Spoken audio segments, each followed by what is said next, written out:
Yang terakhir saya ingin menyampaikan satu hal yang terkait dengan masalah terorisme dan radikalisme.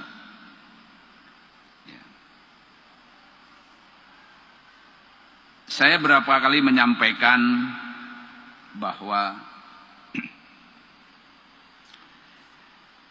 sebagaimana tadi disampaikan oleh Pak Patrialis Akbar, terorisme, radikalisme tidak hanya ada pada agama Islam saja, pada pemeluk agama Islam, bukan pada ajaran agamanya, pada pemeluk agama Islam.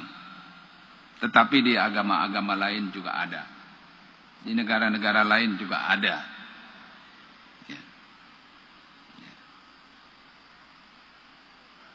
Nah, orang sering menyampaikan bahwa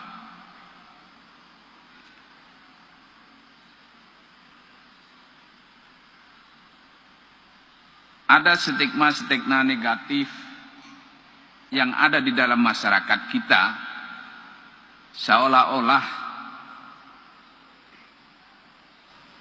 yang mempunyai paham itu adalah orang yang berjenggotan, pakai celananya cingkrang. Itu tidak betul. Saya katakan, itu tidak betul.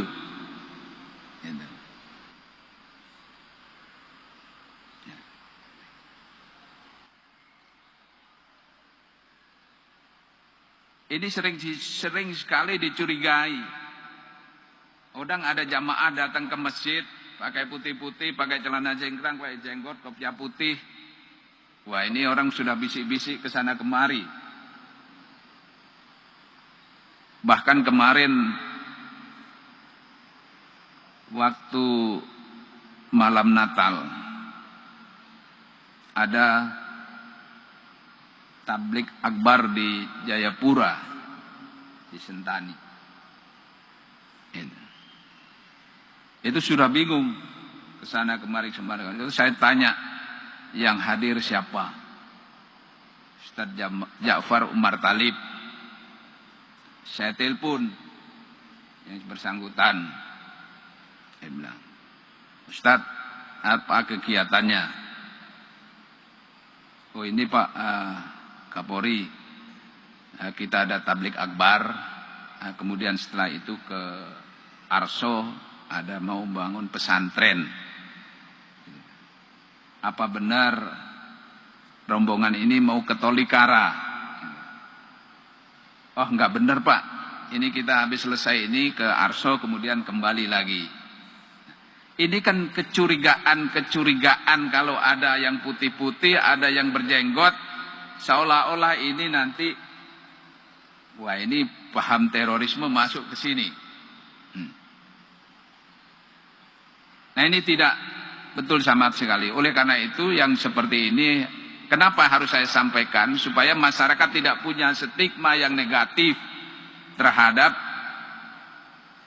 yang berjenggotan maupun yang pakai. Jadi tidak bisa kita identifikasi secara fisik.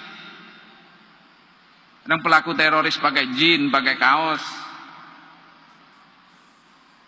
sebagaimana layaknya yang lain.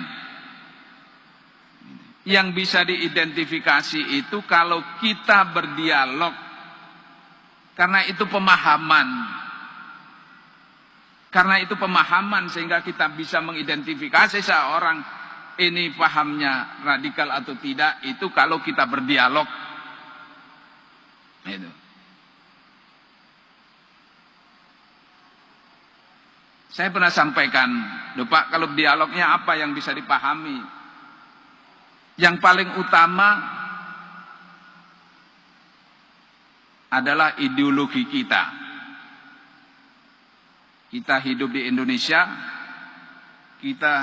negara kita mengakui NKRI, dasar falsafah kita adalah Pancasila, ideologi kita Pancasila.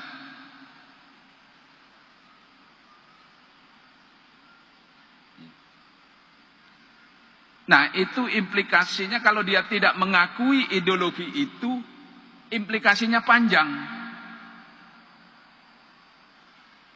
Banyak implikasinya. bisa tidak mengakui pemerintahan ini, bisa tidak mengakui aturan-aturan di sini. Bahkan pemerintah dan aparatnya yang melayani masyarakat ini dianggapnya togut, sesat, dan lain sebagainya. Nah, yang demikian ini yang harus kita pahamkan kepada masyarakat kita, supaya tidak ada stigma-stigma yang negatif.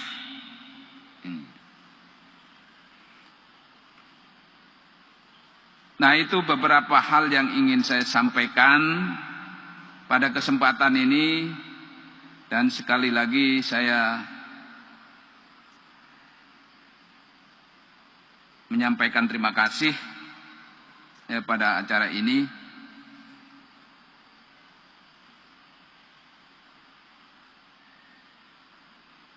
Akhirnya sebagai pimpinan Polri saya berharap agar seluruh umat Islam Indonesia dapat mengambil peran yang lebih besar dalam memelihara kerukunan umat beragama di negara ini. Tadi disampaikan oleh Pak Patrialis Akbar, lakum dinukum waliyadin. Di Al-Kafirun itu tiap hari kita baca, hampir tiap hari kita baca, tetapi kadang-kadang kita tidak bisa meresapi makna itu, maknanya dan implikasinya.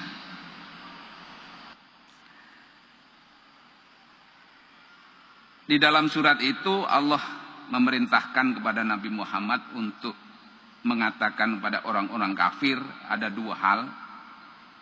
Aku tidak akan menyembah apa yang kamu sembah, dan kamu tidak akan menyembah apa yang aku sembah.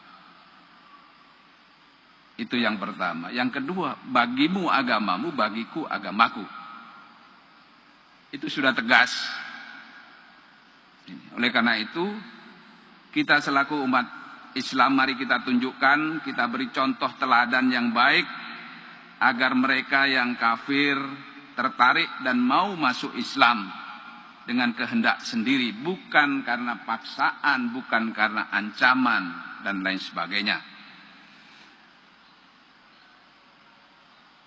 Demikian sambutan saya, semoga Allah Subhanahu wa taala senantiasa memberikan bimbingan dan petunjuknya kepada kita sekalian dalam menjaga persatuan dan kesatuan bangsa Indonesia kita cintai ini.